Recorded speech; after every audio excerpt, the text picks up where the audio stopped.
Merhabalar. Bir videonun film havasına sahip olmasına çok da ön planda olmayan ancak yüksek kalitede görselliğe sahip videolarda ve elbette sinema filmlerinde mevcut olduğunda sözcüklerle ifade edilemese de farkını gösteren bir kavram olan dinamik aralıktır. Dinamik aralık bir kameranın en karanlık ışık seviyelerinden en aydınlık ışık seviyelerine kadar ışığı kaydedebilme yeteneğidir. Her kameranın bir dinamik aralığı vardır ve bu aralıklar ışık değerleriyle, ışık durakları ile belirtilir.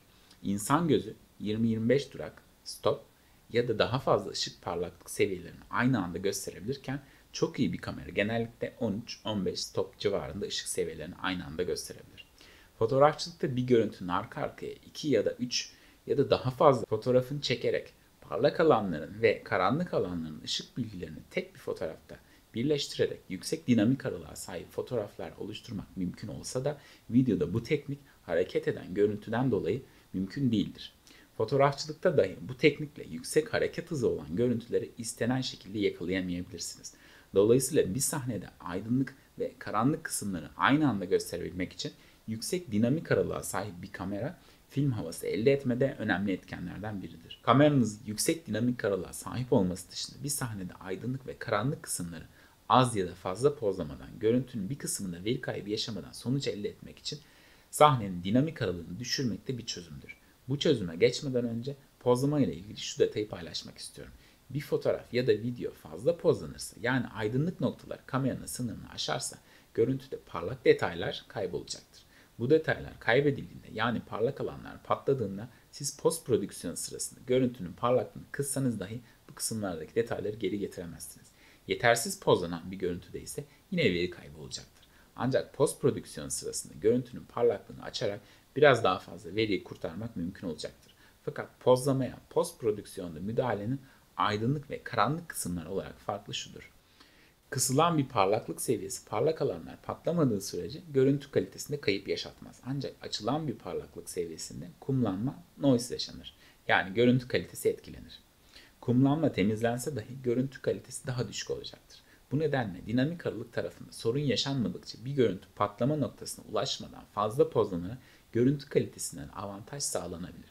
Ancak dinamik aralığın mesele olduğu durumlarda fazla pozlama parlak kısımların patlaması anlamına geleceği için yüksek dinamik aralıklı görüntülerde ya parlak alanların patlamasını göze almak zorundasınız ya da patlayan alanların patlamasını engelleyen bir pozlama seviyesiyle karanlık alanlar için düşük pozlayarak kumlanmayı göze almak zorundasınız. Fotoğrafta bunu örneğin gökyüzü için gradual ND filtrelerle bazı tür fotoğraflar için çözmek mümkünken ve bu tür filtreler video için de nadir durumlarda kullanılabilecekken parlak alanın önünden parlak olmayan başka bir objenin geçtiği durumlarda bu tür filtreler işlevsizdir.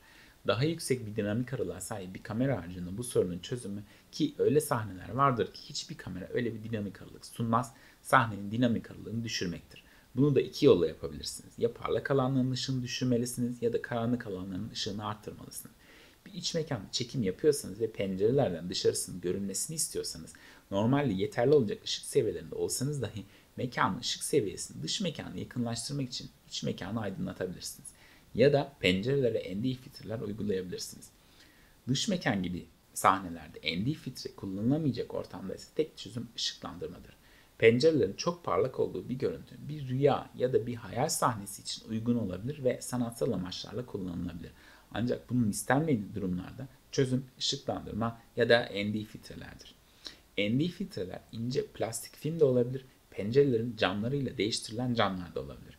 Bir veya birçok pencerelerin tamamen ND filtrelerle kaplamak ucuz ve kolay bir çözüm olmadığı için buna alternatif olarak tül, perde gibi pratik sahne içi çözümlerde kullanabilirsiniz. Bu tarz dekorların sahnenizde yeri yoksa geriye ışık dışında bir çözüm kalmıyor. Sinemada eğer sanatsal amaçlarla bir kullanımı yoksa genellikle dinamik aralık kaybı yaşanmış bir sahne görmeyiz. Ve bu tür durumlardan yoksun olan görüntüler bu tür sorunların olduğu görüntülere göre oldukça önemli bir teknik üstünlük sağlayarak film havasına önemli bir katkıda bulunur. Bu videoyu faydalı bulduysanız beğenip yorum yapıp abone olarak destek olabilirsiniz. 5. bölümde görüşmek üzere, hoşça kalın.